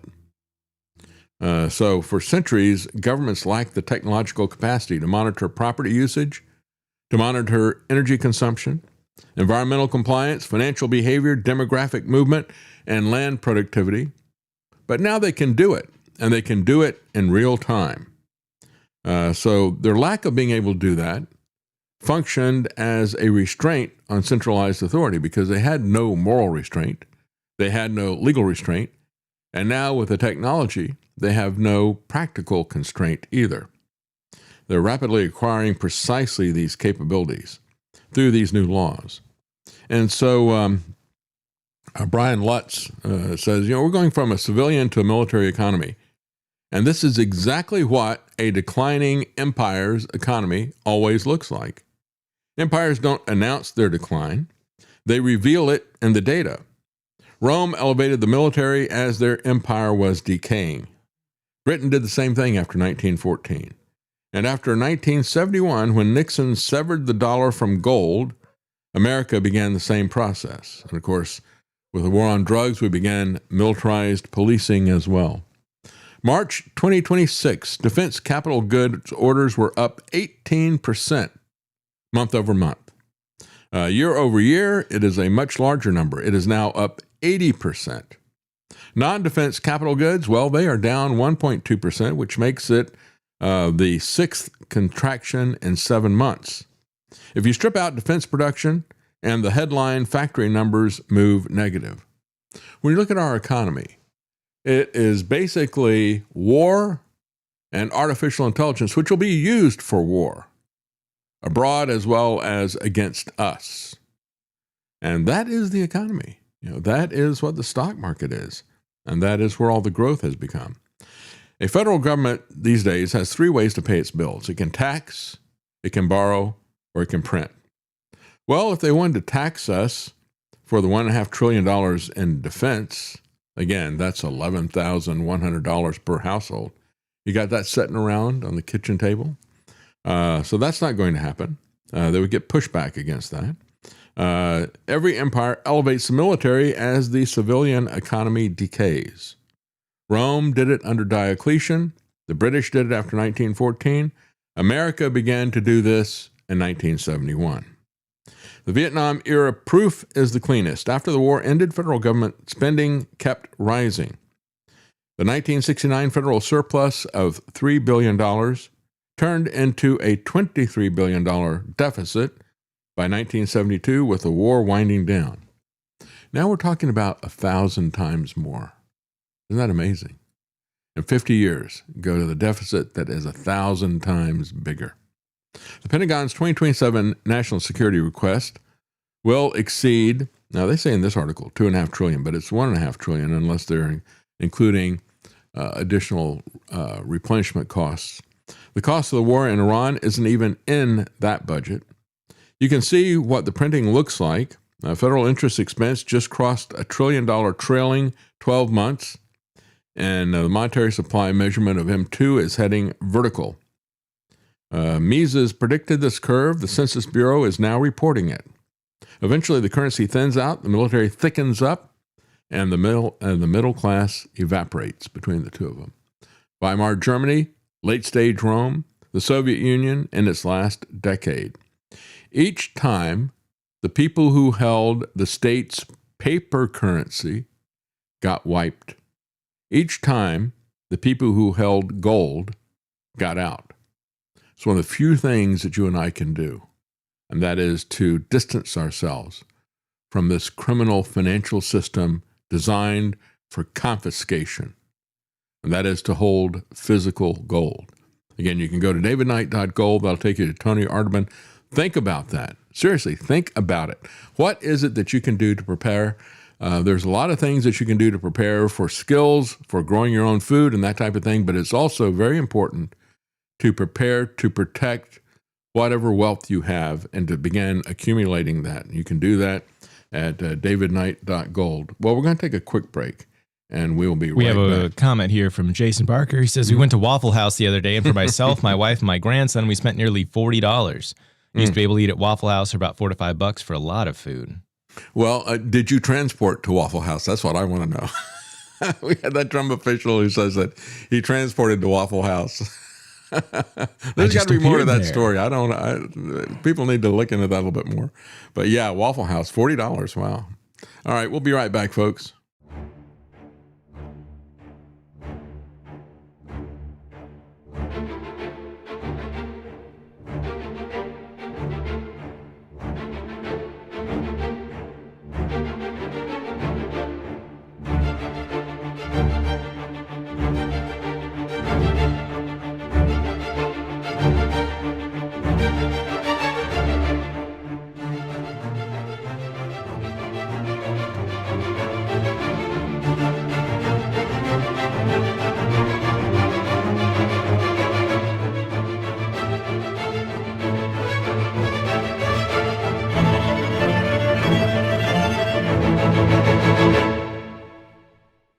listening to The David Knight Show.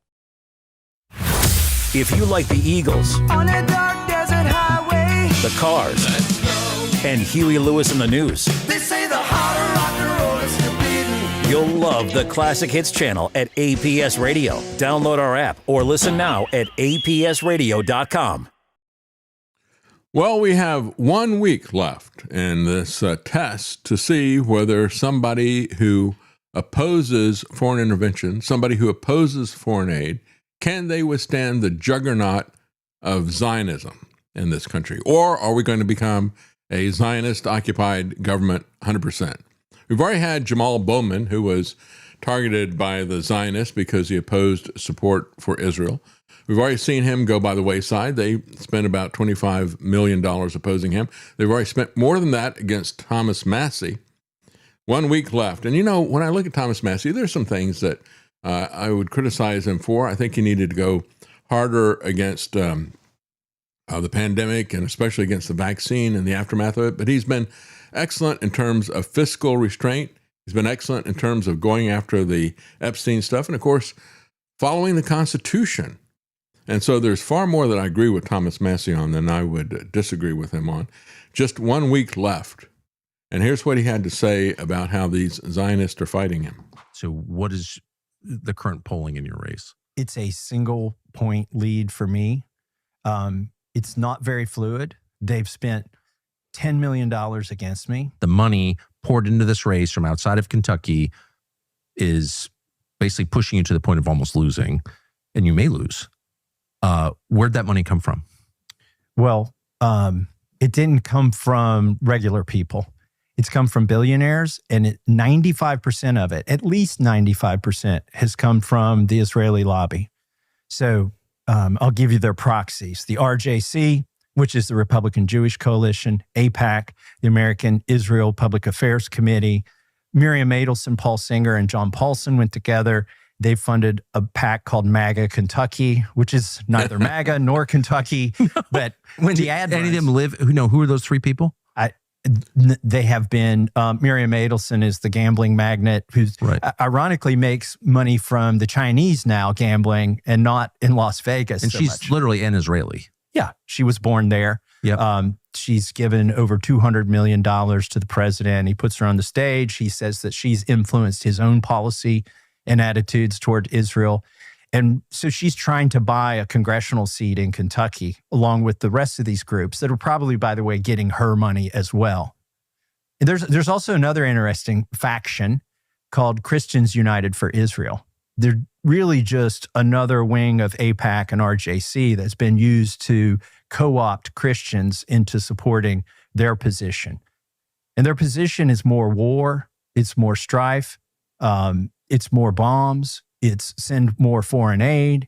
And those it's a perversion of Christianity is what it is. So the real reason that this race is a serious race and I may lose is because a foreign lobby has fully funded to the extent that they've never done in any Republican race ever before my opponent. Truly is amazing, isn't it? And when you look at the massive out-of-state money, just as we saw with the situation with Frank Nicely, he tried to stop out-of-state money from coming into Tennessee. He lost. There wasn't support within the Republican Party to stop out-of-state money in state elections. And then they used that out-of-state money to come against him. And the guy who ran against him ran some of the most vile, lying ads I've seen. And that's what they're doing against Thomas Massie as well. Making implications, he's got some kind of a threesome going on with Ilhan Omar and AOC or something like that. Let me tell you, there is an orgy. There's an orgy between these Israeli billionaires and Donald Trump. And it's disgusting to watch it. The Zionists really stepped this up. Not just $10 million, but up to $25 million against Thomas Massie. The most expensive congressional race ever. Because what this is ultimately about is whether or not a foreign government is going to control our government. Will AIPAC control the American government? And again, they did this once before and won against a Democrat, Jamal Bowman. It wasn't because they opposed any of his policies, but because he opposed aid for Israel. And as I said at the beginning of the program, What if France or Germany were doing something like this? What if they got massive subsidies because they bought some politicians, and then when you had some other politicians that they had not bought, when they questioned that and said, why should France and Germany be getting all this money from our taxpayers? Well, then what happens is France and Germany comes in and they give tens of millions of dollars to run against the people who question that. So why isn't it questionable when Israel does this? Well, part of it is that they pull the wool over people's eyes in terms of their Christian beliefs. We've had a Christian theology that has been sitting around. Quite frankly, I never paid much attention to it, because when I look at eschatology, folks, so often this is used as divination. And I've seen this my entire life, and so I just kind of shut that off. But it does have consequences because of a bad eschatology, because of focusing on the end of times. They have, and doing it in an incorrect way. These people have been lured into this support of some of the most reprehensible war crimes we have seen in our lifetime. It truly is amazing to see Christians supporting that. But that's what it is. To me, I look at these people who focus on prophecy and all the rest of the stuff. I look at them like somebody who's going to the Witch of Endor. They want to know what the future is going to bring. You know, it doesn't, even with their theology, it doesn't make any difference to them. Their theology is all about what happens to the nation of Israel. And since they're not Israeli, it doesn't really even concern them. But they are focused on that 100%. So again, you got MAGA Kentucky, which is nothing but Zionist billionaires who don't live in Kentucky, as he pointed out. You got AIPAC, you got Republican Jewish Coalition. I wonder if there's any other kind of Republican coalition at this point in time. You've got the threesome slander. So he has responded with an ad showing Paul Singer, one of these Zionist billionaires, coming after him. He showed a picture of Paul Singer with a Star of David in rainbow colors behind him. And one publication said, well, that's kind of underhanded. No, it's not. I mean, Israel has done more than anybody else to promote LGBT. Just go back and look at the history of what's happening in Tel Aviv and things like that. The Star of David itself is a pagan symbol that was co-opted by the Zionists in the 19th century, in the 1800s, co-opted by them to become their state symbol. But it is a pagan symbol. It's not a symbol of the nation, the biblical nation of Israel. If anything, they would always use the menorah. This Star of David is a pagan symbol, and it's most likely the star that was referenced as an idolatrous star in the Old Testament. So Trump endorsed this guy Gallrein, who is afraid to debate Thomas Massie. Trump traveled to Hebron, Kentucky, on March 11th to campaign against Massie, calling him a disaster for our party. What party would that be? That'd be the Zionist party. And calling him the worst person. Well, Gallrein, like Trump, is afraid to debate actual issues. They engage in personal attacks, ad hominem attacks. Gallrein has the backing of the pro-Trump super PAC, MAGA Kentucky, which has poured millions into the Andy Massie advertising campaign. And again, is all lies. The 4th District is rated solid Republican. It is a R plus 18, heavily Republican. So that means that whoever wins this is going to be the member of Congress. And again, is it going to be Make America Great, or is it going to be Make Israel Great? Will it be Milk America, Gut It Again? And that's what's going to be happening if the Zionists get control of this. It is going to be a Zionist-occupied government, if ever there was one. It's kind of interesting also this week. You had Jack Dorsey, the former owner of Twitter. He founded Twitter. He endorsed Thomas Massie for president. Well, he's not running for president. I wonder if Jack Dorsey has helped him in this congressional race. But, you know, Massie is a libertarian. He is friendly and responsible to America first. But, you know, when you look at Jack Dorsey, I don't really know what he's coming at from that. I've seen John Cleese retweet things that Massie has talked about in terms of Epstein, because in other countries besides the United States, being connected with Epstein is disqualifying and criminal. Here, it's not a problem. We're not supposed to pay any attention to it, according to Ben Shapiro. It's kind of interesting in the UK, and let me just say this before we stop. Fergie, who was the divorced wife of Prince Andrew, she has been now linked to P. Diddy, this rapper rapist that is there, partying with Epstein. Of course, they met through Jeffrey Epstein. Think about that. The royal family, Prince Andrew, Fergie, all of them. It's one big club, ain't it? Well, have a good day. Thank you for joining us.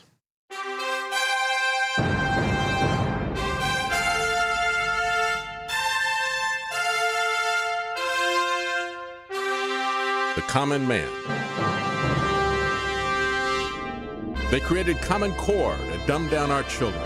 They created Common Pass to track and control us. Their Commons Project to make sure the commoners own nothing. And the communist future. They see the common man as simple, unsophisticated, ordinary. But each of us has worth and dignity created in the image of God. That is what we have in common. That is what they want to take away. Their most powerful weapons are isolation, deception, intimidation. They desire to know everything about us while they hide everything from us. It's time to turn that around and expose what they want to hide. Please share the information and links you'll find at thedavidknightshow.com. Thank you for listening. Thank you for sharing.